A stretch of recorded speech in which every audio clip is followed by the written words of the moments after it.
A marine which is beyond comparison. The caricaturous view in the paradise of the rainforest of the sea.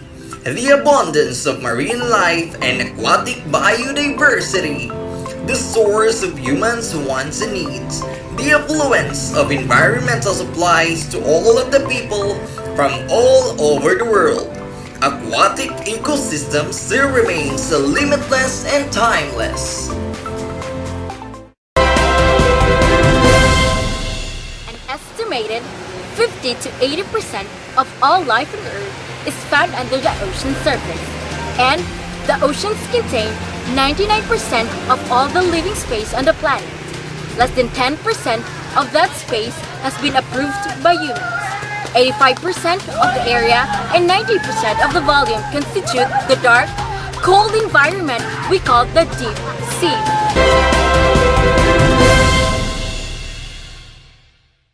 The oceans are a significant source of oxygen for the planet and are instruments in the capture and storage of carbon dioxide. Marine species provide important ecosystem services such as the provision of food, medicines, and livelihoods. They also support tourism and recreational activities around the world. There are lots of tiny animals called polyps which are reason the growth of a coral reef. Around 25% of the known marine organisms live in coral reefs.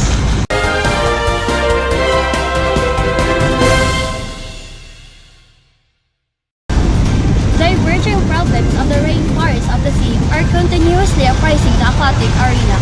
The abundance of marine life is bombarded with dynamic fishing, spilling of industrial activities, and toxic waste coming from the people. Under the cumulative weight of acidification, warming, coastal pollution, habitat destruction, and overfishing, the ocean environment may soon become fit only for jellyfish. For us to know how these problems truly affects our rainforest, here are my partners to talk more about the latter.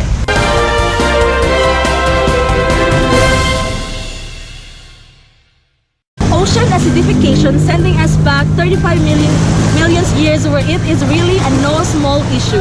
The ocean absorbs carbon dioxide through material processes, but at the rate at which we're pumping it into the atmosphere or burning fossil fuels, or in the oceans in the Philippines balance is dropping to the point where the marine animals is hardly.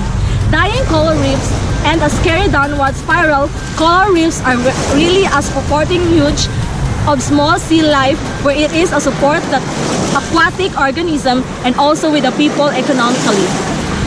Ocean diet zones are everywhere and growing. It is where the matter of oceans that don't support life due to a lack of oxygen.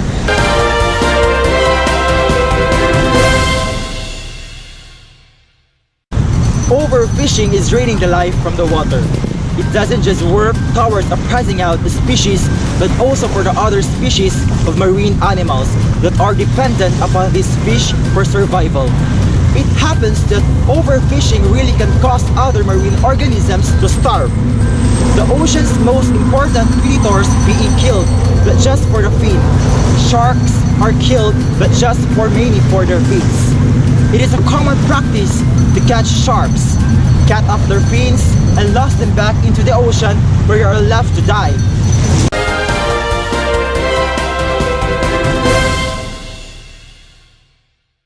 Nag-edad pa ko 5 years old.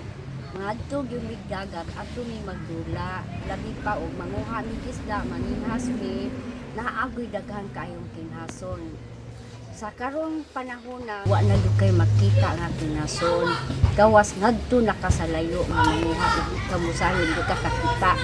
Nga ang kaisdaan po do nagkaanam kahanaw. Tuan na po sila tungod sa mga dayamita nga mahimo o hilo. Una ang dagman isda, maapil o kamatay, wa na gyud makaon ang mga kabataan karon. Gawas og mupalit ka, makakaon ka sa isda. Ingon ka nga, mangisda gyud ka dito sa dagat, di ka makakita og isda. Kakakita na makakuha, kaon.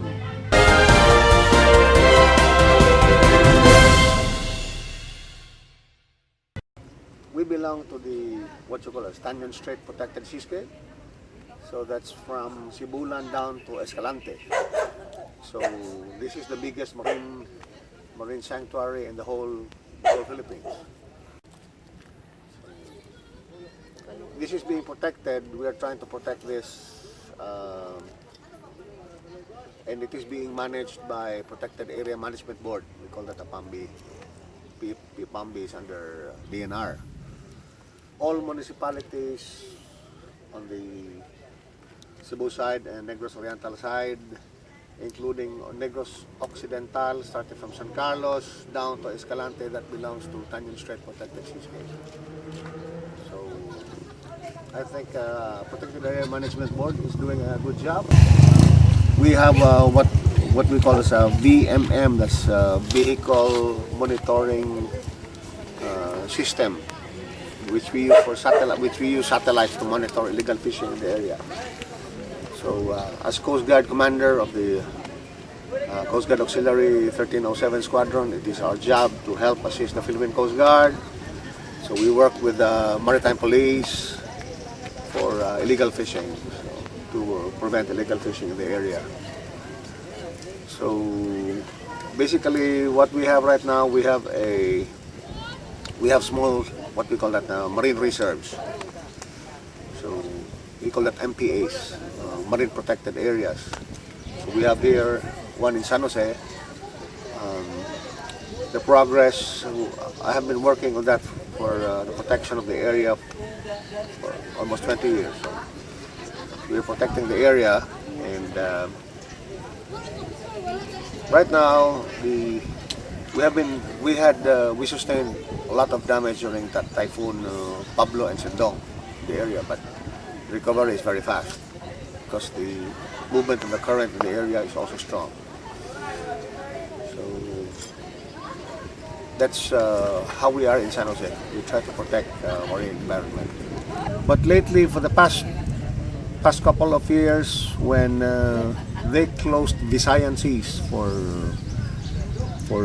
off-season fishing, so there has been a lot of improvement. So if you see all the small fish, sometimes it's very cheap on beside the road.